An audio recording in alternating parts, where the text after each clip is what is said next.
Hi Booktube friends!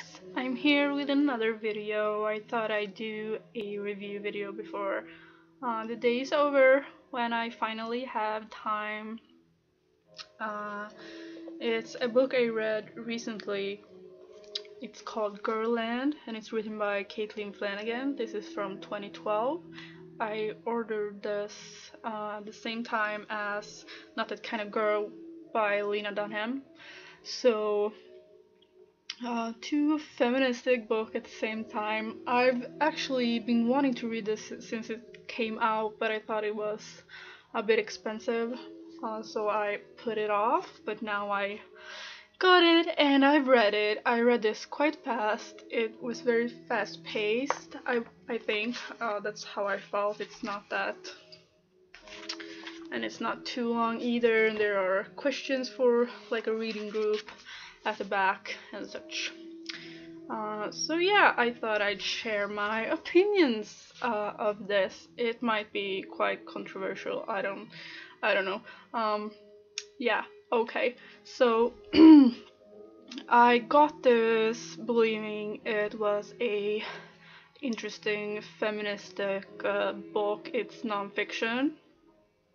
Um, yeah, it sounded very good and interesting. There's a chapters in here on different themes. This sounded very interesting as well.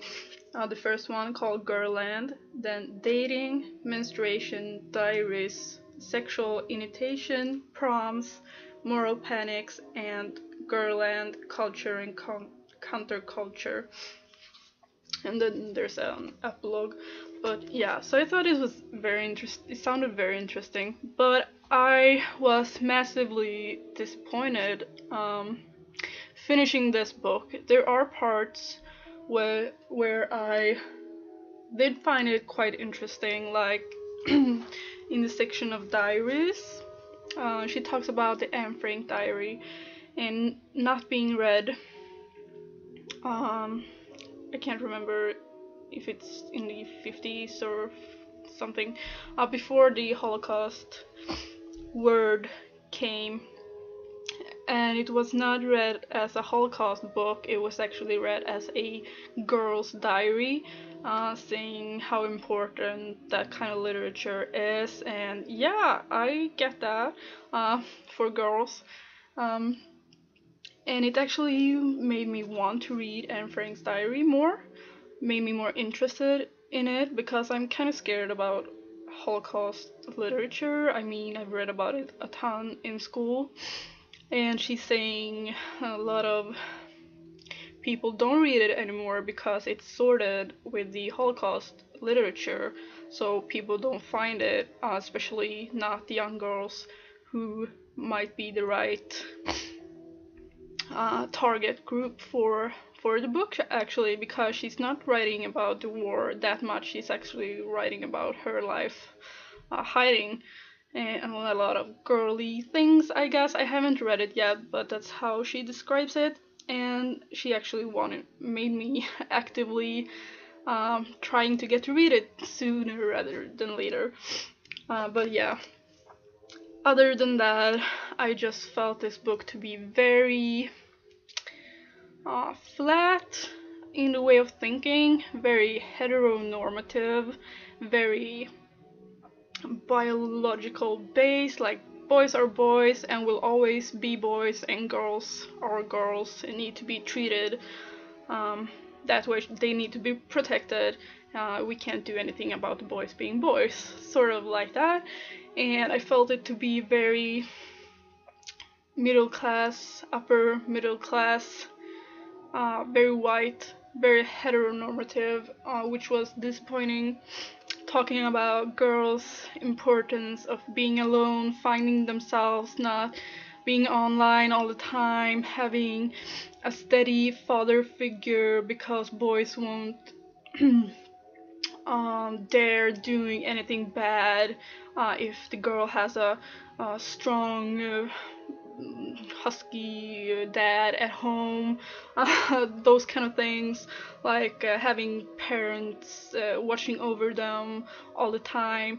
Not anything about boys needing to learn other things. Nothing about that. Like, saying boys will always be boys is just delusional for me. I believe children should be taught the same things, uh, respect, and that no means no. Not that it means not continuing on saying these kind of things, that when a girl says no, she actually wants you to try harder. That's not true.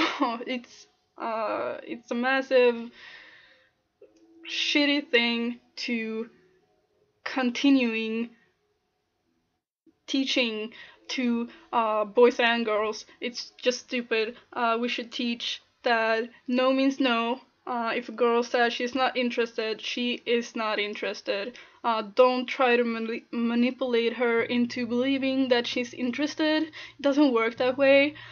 It's just ridiculous how we put these roles to children, because children are children. I believe you shouldn't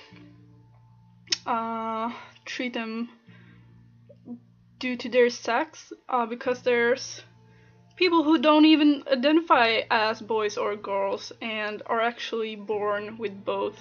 If you saw my review of Annabelle, I talked a little about that there. I believe I did.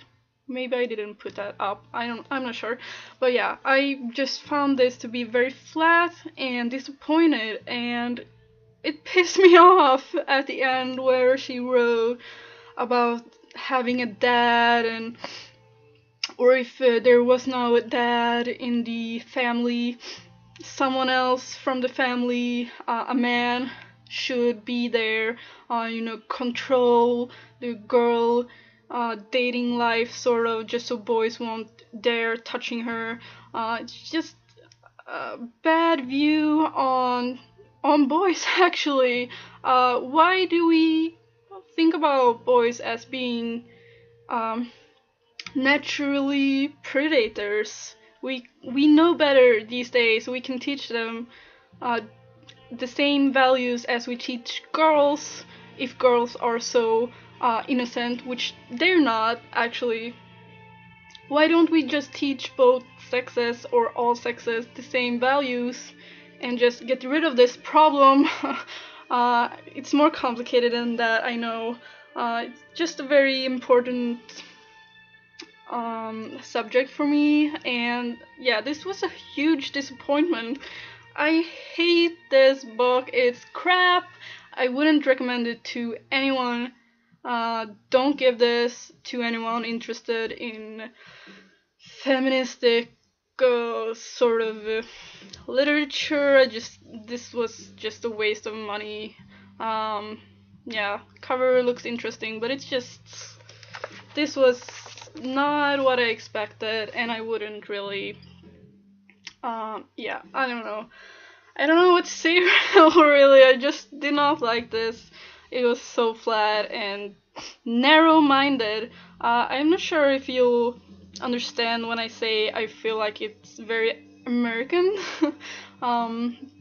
Like in Sweden, we have a feminist party, and it feels more down to earth than most feministic things I read about from America.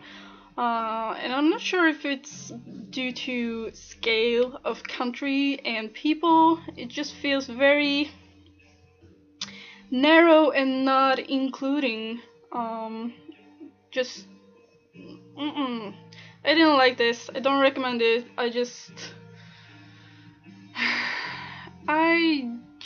wish I didn't buy this book. It's crap. This is